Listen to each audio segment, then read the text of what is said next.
Hello friends, I welcome you all again with something new and special. Well, before I start, मैं आप सभी से जानना चाहूँगा, जब भी हम अपने फ्रेंड से मिलते हैं तो उनसे हाय हेलो होती है हमारी। वो हमारे हालचाल पूछते हैं, हम उनसे पूछते हैं।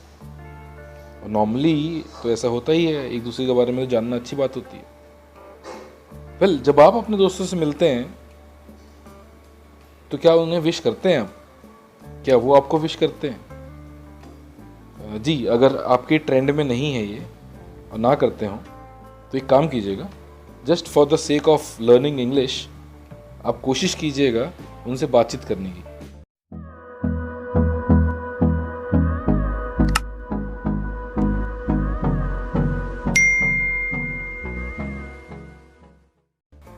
हाँ, बातें क्या करनी है मैं आपको बताऊंगा। अगर आप किसी से उनके हालचाल पूछें तो आप उनसे नॉर्मली क्या पूछते हैं? जी, बिल्कुल सही कहा आपने। हम उनसे यही पूछते हैं, हाउ आर यू। अच्छा, वापस रिप्लाई क्या आता है हमारे पास? जी, बिल्कुल सही कहा आपने। रिप्लाई आता है, आई एम फाइन। एक काम कीजिएगा, इस कॉन्वर्सेशन को एंड मत कीजिएगा।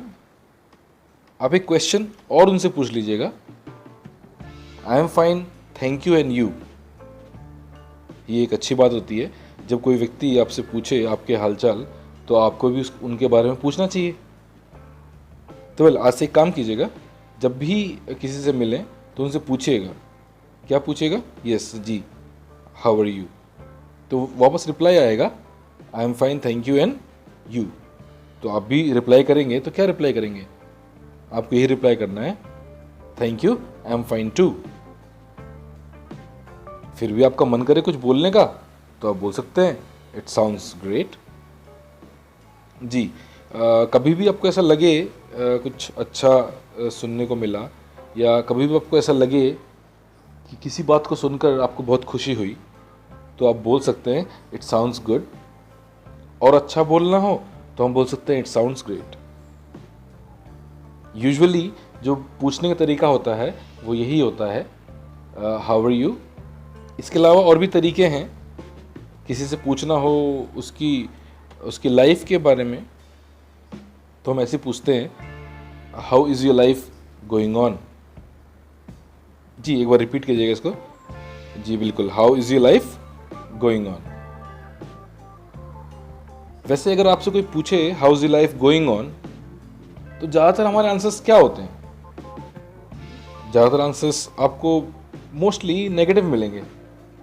मैंने यही देखा है, जब किसी व्यक्ति से पूछा जाए कि आपकी लाइफ कैसी चल रही है, तो नॉर्मल आजकल जो लोग हैं, they are so negative, they will always give a negative comment. हमें एक तो ऐसे लोगों से दूर रहना है, एंड सेकेंड थिंग इज, हमें जो अपनी नेगेटिविटी है उसे बिल्कुल छोड़ देना है ताकि हम कुछ और अच्छा सीख सकें। फॉर एग्जाम्पल, अगर कोई आपसे ये पूछे कि how is your life going on, तो आप एक काम कीजिएगा, आज के बाद नेगेटिव कमेंट्स ना करके आप थोड़ा पॉजिटिव बोलिएगा। यूजुअली हम ऐसे बोलते हैं, अगर आपकी लाइफ बहुत अच्छी चल रही है तो हम बोलते हैं, इट्स फैंटास्टिक, इट्स ऑसम। हाँ, मैं IT और IS की बात कर रहा हूँ। It is awesome and it is fantastic. इसे मिला के बोलेगा, it's fantastic and it's awesome. ये बोल सकते हैं, इट्स सुपर्ब, या हम बोल सकते हैं, इट्स माइंड ब्लोइंग। इससे एक बेनिफिट ये होगा कि सामने वाला व्यक्ति जो आपसे बात कर रहा होगा उसके अंदर भी पॉजिटिव वाइब्स आएंगी, और वो भी पॉजिटिव होगा क्योंकि आप पॉजिटिव हैं। होता यही है, बहुत बार आपने देखा होगा, कोई व्यक्ति अगर बहुत दुखी हो तो उसको देख के सामने वाले भी दुखी हो जाते हैं। कोई व्यक्ति बहुत अगर खुश है, बहुत जॉली नेचर का है, उससे जब भी लोग मिलेंगे उससे मिलके बात करके उससे हमेशा खुश रहेंगे। ऐसे क्यों होता है? क्योंकि आप जानते हैं दैट स्माइल इज़ कंटेजियस। एक व्यक्ति ने स्माइल किया, उसको देख के बाकी के चेहरों पर भी स्माइल आ जाती है। ऐसे क्यों होता है? बिकॉज़ कहीं ना कहीं जो चीज़ सही है, जो चीज़ पॉजिटिव है, उसे हम लोग एक्सेप्ट करते हैं। तो आज के बाद जब भी कोई आपसे पूछे ऐसे, तो कोशिश कीजिएगा कि नेगेटिव कमेंट्स ना दें, क्योंकि आप तो दुखी होंगे, आप सामने वालों को भी दुखी कर देंगे, जो अपने आप में बहुत गलत है। फिलहाल मैं ज़्यादा समय ना लेते हुए आप सभी को जो मेरा जो नेक्स्ट टॉपिक है उसकी तरफ लेके जाना चाहूँगा। हमने अपनी लास्ट वीडियो में बात की थी, जब भी हम अपना रूटीन बताएं हम आय से बात करते हैं, राइट। अपने बारे में बताया तो अपने आय बताया, राइट। जब भी हम किसी थर्ड व्यक्ति की बात करें, वो ही हो सकता है, शी हो सकता है, इट हो सकता है और दे हो सकता है।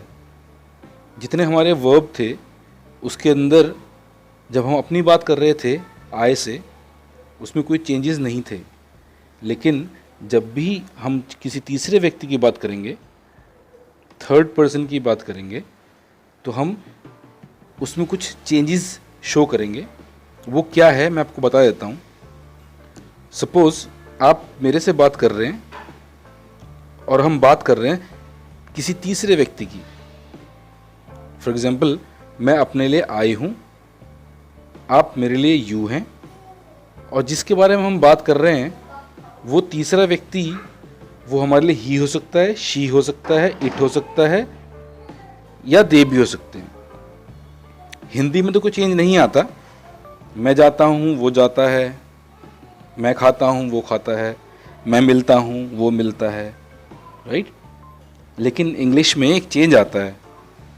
जब भी आप थर्ड व्यक्ति की बात करते हैं तो आपको वर्ब में, मतलब एक्शन में, मतलब उस कार्य में आपको एस या फिर ई एस लगाना होता है। फॉर एग्जाम्पल, मैंने आपको बताया था नहाना होता है टेक अ बाथ। तो अगर आप जब तीसरे व्यक्ति की बात करेंगे, जब ही की बात करेंगे, तो आप बोलेंगे ही टेक में आपको एस या फिर ई एस लगाना पड़ेगा। तो सेंटेंस हो जाएगा ही टेक्स बाथ। टीवी देखना वॉच टीवी होता है। तो अपनी बात करूँगा तो बोलूँगा मैं आई वॉच टीवी। लेकिन अगर बात करूँगा तीसरे व्यक्ति की तो बोलूँगा ही, yes, he watches TV. I take tea और ही टेक्स टी। एक्सरसाइज करना होता है वर्कआउट। अगर ये काम मेरी लाइफ में होता है तो मैं बोलूँगा आई वर्कआउट, और यही काम अगर तीसरे व्यक्ति की लाइफ में होता है तो मैं बताऊँगा ही, यस, आपको वर्क में एस लगाना पड़ेगा और सेंटेंस हो जाएगा वर्क्स आउट। तो अगर आप बहुत ध्यान से देखें, अगर यही रूटीन मैं आपसे कहूँ आप बताएं अपने किसी फैमिली मेम्बर के बारे में, तो आपको कुछ नहीं करना है। आपको उनके जितने भी काम के नाम हैं उसमें आपको एस या फिर ई एस लगा देना है। एक छोटा सा आप लोगों के लिए होमवर्क होगा फ्रॉम माय साइड कि आप अपने फैमिली मेम्बर में से किसी भी एक व्यक्ति का रूटीन बता पाएँ। वो आपके फादर हो सकते हैं, वो आपकी मदर हो सकती हैं, वो आपका ब्रदर हो सकता है, वो आपकी सिस्टर हो सकते हैं। इससे एक फ़ायदा मिलेगा कि जो हम प्रैक्टिस कर रहे हैं थॉट्स को इंग्लिश में लाने की, इस प्रैक्टिस से आपको हेल्प मिलेगी उन वर्ड्स को रिकॉल करने की और उन वर्ड्स को दोबारा से यूज़ करने की। तो एक छोटा सा homework you have to do from my side. Well, see you in coming classes.